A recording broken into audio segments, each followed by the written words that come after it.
Acho que a dica é realmente começar cedo, tá? Dar uma boa ajuda aí, porque a parte teórica, dificilmente alguma graduação ou MBA vai te dar, né? Então é aprender na prática lá. E foi o que eu fiz.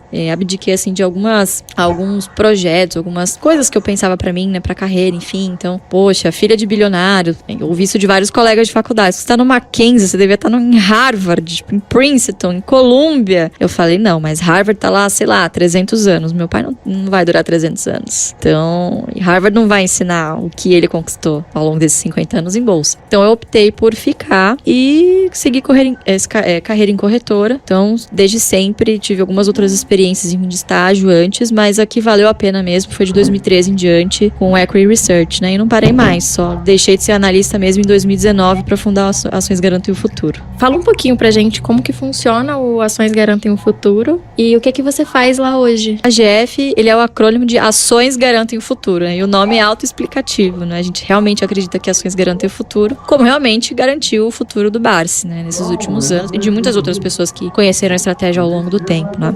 E esse Ações Garantem o Futuro, na verdade, era um estudo que meu pai fez na década de 70 para provar que ele não estava louco, que esse negócio de dividendo, de juro composto, ao longo do tempo funciona, né? E na época ele não foi, até algumas pessoas deram ouvidos e tal, mas passou uma semana, 2 semanas, meio que acabou caindo no esquecimento. Bom, eu vou continuar fazendo o que eu sempre fiz.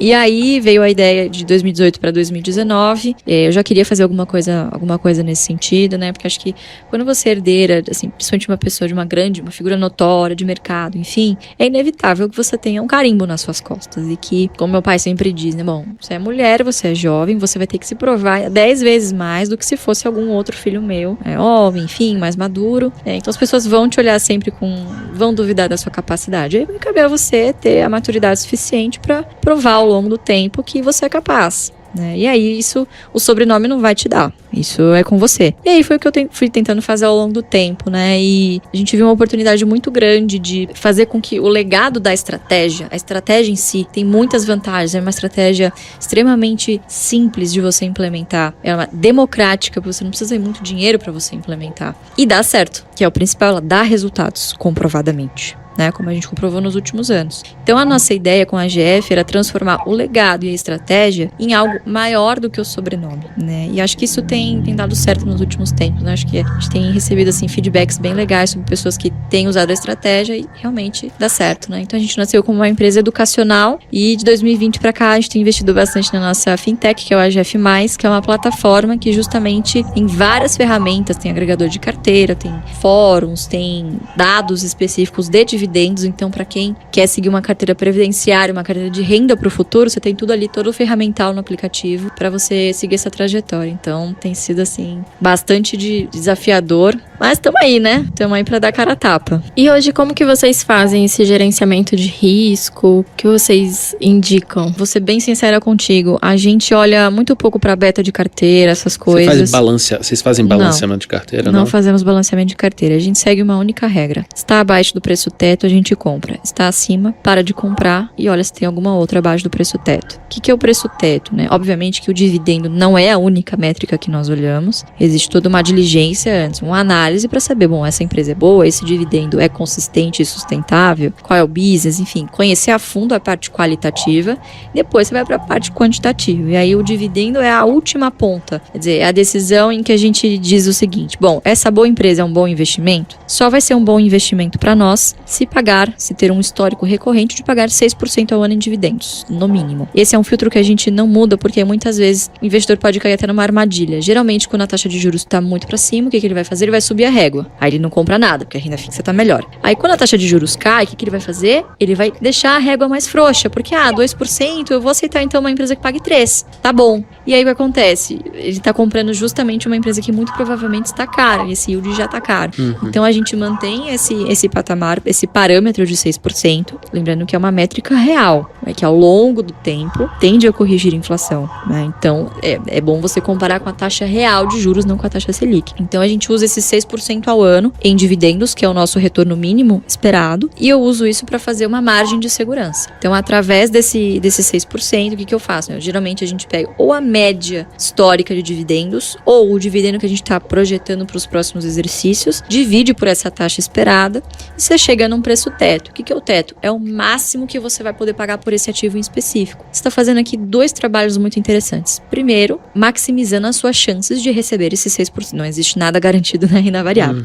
Então você maximiza a sua chance, né? Aumenta as suas chances de receber essa renda. Segundo, você se limita a um preço, a uma margem de segurança. Você não aceita pagar mais por este ativo, por mais que ele tenha ali bastante espaço até o valor justo, né? Então você está fazendo 2 coisas aqui. Primeiro, garantindo a renda. Segundo, aumentando também as suas chances de ter um bom upside nesse papel. Porque, obviamente, a gente investe para dividendos, mas uma consequência natural de você ter boas empresas a bons preços na sua carteira, principalmente, obviamente, você ter um upside, uma alavancagem do seu patrimônio, né? Enfim, uma valorização do seu patrimônio também bastante substancial. Então, a valorização do patrimônio, ela acaba sendo uma consequência da escolha desses bons ativos. Então, ela não é preterida, né? Simplesmente tudo como uma consequência, né? E que é inevitável, de novo, com o efeito da bola de neve, né? Que é tão falado, que é do juro composto, e o tempo, é inevitável isso acontecer, né? Mas, de novo, é muito difícil você encontrar investidores que, de fato, estão aptos, que, assim, incorporaram, de fato, porque é uma filosofia de investimento. Por algum tempo, muito provavelmente,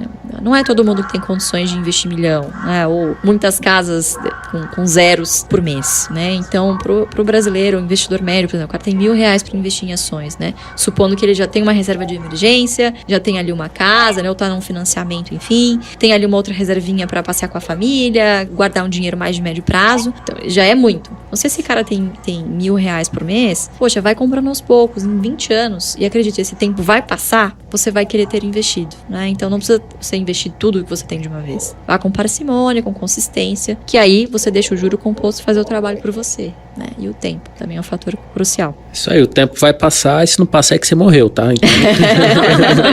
Mas vocês olham também para a expectativa de crescimento de dividendos? Também olhamos para a expectativa de crescimento de dividendos. Geralmente, quando você coloca isso na conta, você acaba afrouxando também um pouco o seu crivo, né? A sua margem de segurança. Então, a gente tende a ajustar o preço teto anualmente, conforme a nossa expectativa para dividendo no exercício seguinte. Então, geralmente isso não entra na conta, mas obviamente a gente está sempre de olho em empresas que, consequentemente, vão conseguir melhorar a sua geração de fluxo de caixa e, obviamente, aumentar esses dividendos, né? Então, isso aconteceu, por exemplo, com a BB Seguridade há cerca de 2 anos, né? Quando eu comecei a comprar para minha carteira. A seguradora não estava conseguindo pagar bons dividendos na época, teve que fazer um aumento de capital na Brasilcap, porque justamente o IGPM descolou muito do IPCA. Quando você tem esse descasamento no balanço, tem um descasamento entre passivo e ativo, e obviamente eles tiveram que aportar. Consequência disso sobrou menos caixa para você distribuir dividendo, mas era um negócio temporário. Se olhando para frente, você tinha há 2 anos atrás, parecia impossível, a taxa de juros a 2%, mas tudo que chega lá embaixo, um dia vai ter que voltar a subir, isso aqui é Brasil, enfim. Então a gente falou,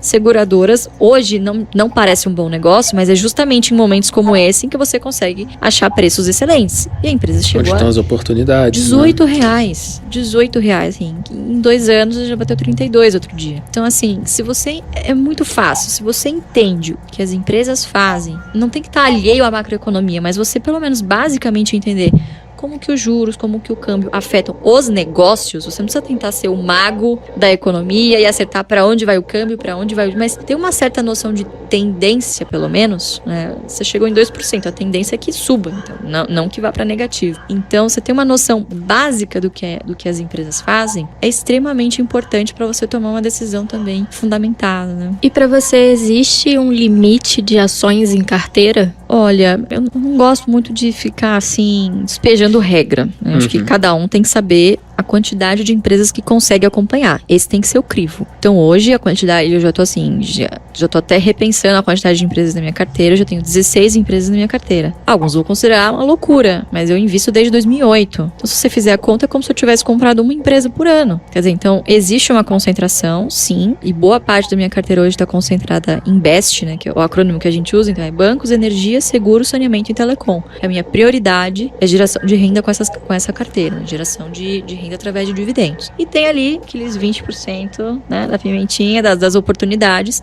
mas que um dia poderão vir pagar dividendo. Então, não existe uma regra de limite. A partir do momento em que você não consegue mais acompanhar a notícia, ler balanço, o negócio ficou muito pesado pra você e virou simplesmente mais um ticker ali na sua carteira, tá na hora de você repensar. Tem alguma coisa ali que pode ser que você tenha comprado no impulso, ou que você comprou não sabe nem o que faz, o que tá fazendo ali, ou algum erro que você cometeu no passado e você fica lá insistindo, fazendo o preço médio, sabe assim? Sempre tem algum caso desse na carteira, né? Então acho que é sempre... paixão ali pela empresa, né?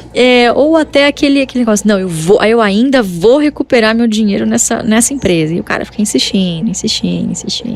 Esse tipo de investimento, né? Empresa em turnaround, enfim, empresas com múltiplos mais descontados, são grandes, acabam sendo grandes armadilhas para o pequeno investidor, né? Muitas vezes ele não percebe que até essa empresa pode se recuperar no futuro, mas não na velocidade que ele espera e não no montante de aporte que ele vai precisar colocar, às vezes, ao longo do tempo. Então, às vezes é o cara que nada e morre quando chega na praia, né? Então, tem que saber também usar a estratégia de acordo com o seu perfil, de acordo com o seu poder de fogo de aporte, né? E ter essa ciência sobre o seu perfil de investidor também é muito importante. Então, não tem um limite. O limite é o que você consegue acompanhar. No meu caso, acho que 15, 16 tá excelente.